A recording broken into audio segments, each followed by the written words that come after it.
പാലക്കാടേക്ക് പോവുകയാണ് ഇനി സിജു കണ്ണൻ അവിടെ നിന്നും നമുക്കൊപ്പം തയ്യാറായി ചേരുന്നുണ്ട്. പാലക്കാടാണല്ലോ ഏറ്റവും വലിയ പ്രചാരണ രംഗത്ത് കേരളം ഇളക്കിമറിച്ച പോരാട്ടം കണ്ടത് പാലക്കാടാണ്. Siju, good morning.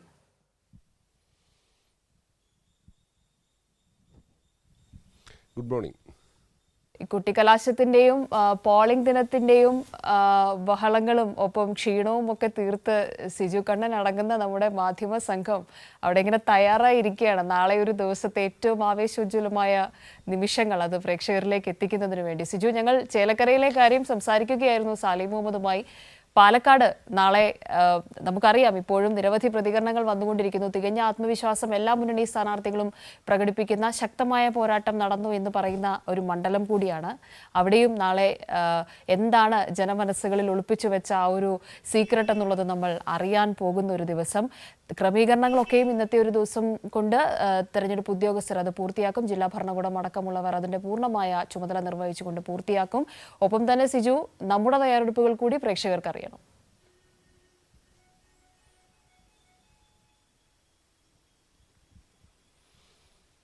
കവ്യ, പ്രവചനാതീതമാണ് പാലക്കാട് മണ്ഡലത്തിലെ തെരഞ്ഞെടുപ്പ് ഫലം എന്ന് തന്നെ പറയാം. ഏതായാലും തെരഞ്ഞെടുപ്പ് ഫലം ജനങ്ങളിലേക്ക്, പ്രേക്ഷകരിലേക്ക് എത്തിക്കുന്നതിനുള്ള മുഴുവൻ തയ്യാറെടുപ്പുകളും കൈരളി ന്യൂസിലൂടെ കൃത്യമായി അറിയാൻ പറ്റുന്ന രീതിയിലുള്ള ക്രമീകരണങ്ങളെല്ലാം തന്നെ ഒരുക്കിയിട്ടുണ്ട്. ഓരോ നിമിഷത്തെ അപ്ഡേഷനും കൃത്യമായി നൽകാൻ നമുക്ക് സാധിക്കും. കഴിഞ്ഞ 1.5 മാസക്കാലം പാലക്കാടിന്റെ തെരഞ്ഞെടുപ്പ് വിശേഷങ്ങൾ എത്തിച്ചതുപോലെ തന്നെ ഏറ്റവും ആദ്യം വിവരങ്ങൾ തെരഞ്ഞെടുപ്പ് ഫലം അറിയുന്ന തരത്തിൽ തന്നെയാണ് നമ്മുടെ ക്രമീകരണങ്ങൾ തയ്യാറാക്കിയിട്ടുള്ളത്. വലിയ ആകാംക്ഷയിലാണ് മുന്നണികൾ ഉള്ളത്. നിലവിൽ പാലക്കാട് ആർക്കെങ്കിലും അനുകൂലമാകുമെന്ന തരത്തിലുള്ള ഒരു പ്രവചനം നടത്താൻ ആരും ധൈര്യപ്പെടുന്നില്ല. നമ്മളും ആ ഒരു ആകാംക്ഷയിൽ തന്നെയാണുള്ളത്.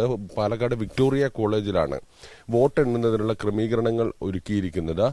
14 ടേബിളുകൾ വീതം 13 റൗണ്ടുകളായാണ് വോട്ടെണ്ണിത്തിരിക്കുക. ആകെ 184 ബൂത്തുകളാണുള്ളത്. 180 ബൂത്തുകളും 4 ഓക്സിലറി ബൂത്തുകളുമാണുള്ളത്.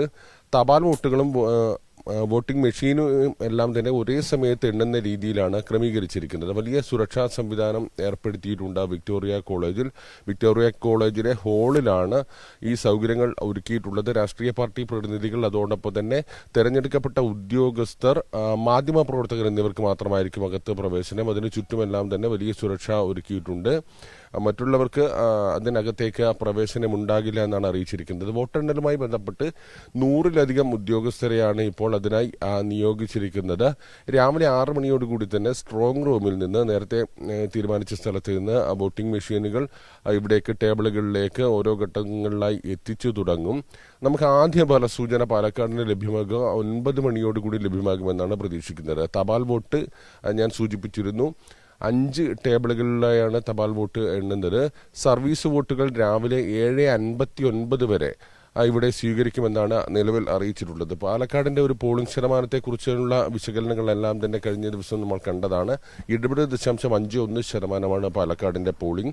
പാലക്കാട് നഗരസഭ 70.90, കണ്ണാടി പഞ്ചായത്ത് 70.56, മാത്തൂർ പഞ്ചായത്ത് 70.49, പിരായിരി പഞ്ചായത്ത് 70.55. ഏതാണ്ട് 5% കഴിഞ്ഞ തവണത്തേതിൽ നിന്ന് പോളിംഗ് പാലക്കാട് കുറഞ്ഞിട്ടുണ്ട്.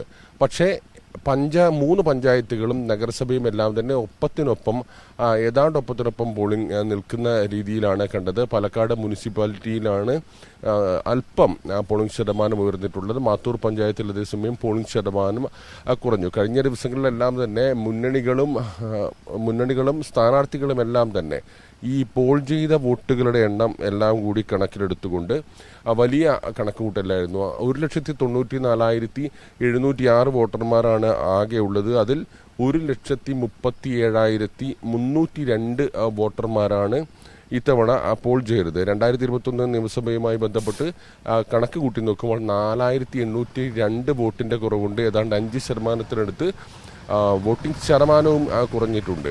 ഇത് ആർക്ക് അനുകൂലമാകുമെന്ന തരത്തിലുള്ള സജീവമായ ചർച്ചകളാണ് നടന്നുകൊണ്ടിരിക്കുന്നത്. കവി നേരത്തെ സൂചിപ്പിച്ചതുപോലെ തന്നെ ഏറ്റവും കൂടുതൽ കേരളമാകെ ഉറ്റുനോക്കുന്ന ഒരു സ്ഥലമായി പാലക്കാട് മാറിയിട്ടുണ്ട്. പാലക്കാട് ഉപതെരഞ്ഞെടുപ്പ് അത്യന്തം ആവേശം നിറഞ്ഞതായിരുന്നു. പ്രചാരണ രംഗത്ത് വലിയ രാഷ്ട്രീയ വിഷയങ്ങൾ ചർച്ച ചെയ്തിട്ടുണ്ട്. അതുകൊണ്ട് തന്നെ എല്ലാവരുടെയും കണ്ണുകൾ പാലക്കാടേക്കായിരിക്കുമെന്ന കാര്യത്തിൽ സംശയമില്ല.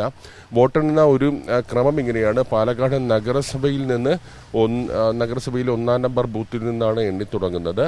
പിന്നീട് പിരായിരി പഞ്ചായത്തിലെ ബൂത്തുകളാണ് എണ്ണുക. പിരായിരി പഞ്ചായത്ത് പൂർത്തിയാക്കിയാൽ മാത്തൂർ പഞ്ചായത്ത് പൂർത്തിയാക്കിയാൽ കണ്ണാടി പഞ്ചായത്ത്. പാലക്കാട് നഗരസഭയിൽ താരതമ്യേന UDF-നും BJP-ക്കും ശക്തിയുള്ള മേഖലയാണ്. പിരായിരി പഞ്ചായത്ത് UDF-ന് മേൽക്കൈയുള്ള ഒരു മേഖലയാണ്.